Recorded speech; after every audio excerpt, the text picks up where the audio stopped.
ഏതായാലും KLF വന്നപ്പം Kerala literature fest ആണല്ലോ, ഭയങ്കര സംഭവമാണ്. അപ്പോൾ ഏതായാലും അതിൻ്റെ ഒരു മാന്യതയോട് കൂറ് പുലർത്തുന്ന ഒരു ചായ കുടിക്കണം, ആരോഗ്യപരമായുള്ള ചായ കുടിക്കണം എന്ന് പറഞ്ഞപ്പോൾ നമ്മൾ എന്ത് ചെയ്ത് ഈ വേദിയിൽ വെച്ച് റോസ്മേരി ചായയാണ് കുടിക്കുന്നത്. റോസ്മേരി, ഇതിന് മലയാളത്തിൽ എന്താ പറയുക? Mary rose. Mary rose. അയ്യോ സോറി.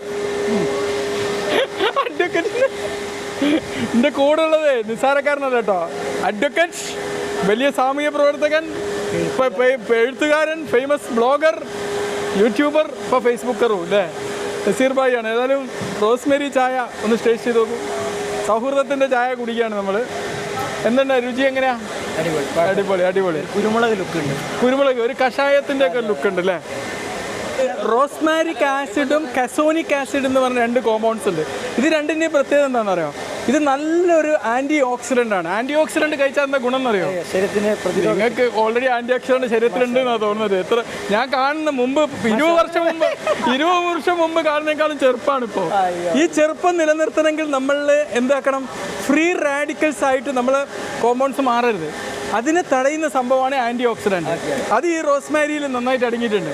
അതുകൊണ്ടാണ് നമ്മൾ റോസ്മേരി ചായ കുടിക്കണം എന്ന് പറയുന്നത്. റോസ്മേരി ചായൻ്റെ മണം ഉണ്ടല്ലോ, നല്ലൊരു പ്ലസൻ്റ് ആയിട്ടുള്ള ഒരു അരോമയാണ്. ഇത് നമ്മുടെ മെമ്മറി കോൺസെൻട്രേഷൻ കൂട്ടാനും നമ്മളെ കോൺസെൻട്രേഷനൊക്കെ കൂട്ടാം. ഇപ്പോൾ ചുരുക്കി പറഞ്ഞാൽ ഒരു എക്സാം ടൈമൊക്കെ ആയി കഴിഞ്ഞാൽ കുട്ടിയൊക്കെ നിങ്ങൾ കുറച്ച് റോസ്മേരി ചായ ഉണ്ടാക്കി കൊടുത്താൽ എന്താ ഗുണം എന്ന് പറഞ്ഞാൽ ഇതിൻ്റെ അരോമ.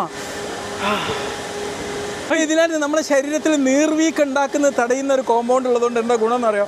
ആർത്രൈറ്റിസ് പോലത്തെ പ്രശ്നങ്ങൾ തടയാൻ റോസ്മേരി കഴിക്കുന്നതുകൊണ്ട് ചെറിയൊരു ഇമ്പാക്റ്റൊക്കെ ഉണ്ടാക്കും. കൊച്ചു ഈ ചെറിയ ഇമ്പാക്ട്സുകളെല്ലാം കൂടി ചേരുമ്പോഴാണല്ലോ വലിയ മാറ്റങ്ങൾ ഉണ്ടാവുക. ഓക്കെ, ദഹനം ഇമ്പ്രൂവ് ചെയ്യാൻ ഏറ്റവും ബെസ്റ്റ് സൊല്യൂഷനാണ് റോസ്മേരി ടീ.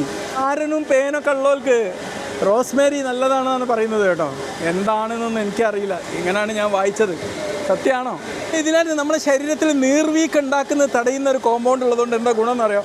ആർത്രൈറ്റിസ് പോലത്തെ പ്രശ്നങ്ങൾ തടയാൻ റോസ്മേരി കഴിക്കുന്നതുകൊണ്ട് ചെറിയൊരു ഇമ്പാക്റ്റൊക്കെ ഉണ്ടാക്കും. കൊച്ചു ഈ ചെറിയ ഇമ്പാക്ട്സുകളെല്ലാം കൂടി ചേരുമ്പോഴാണല്ലോ വലിയ മാറ്റങ്ങൾ ഉണ്ടാവുക. ഓക്കെ, അതിൽ രക്തോട്ടം കൂട്ടാൻ റോസ്മേരി ടീ നല്ലതാണ്.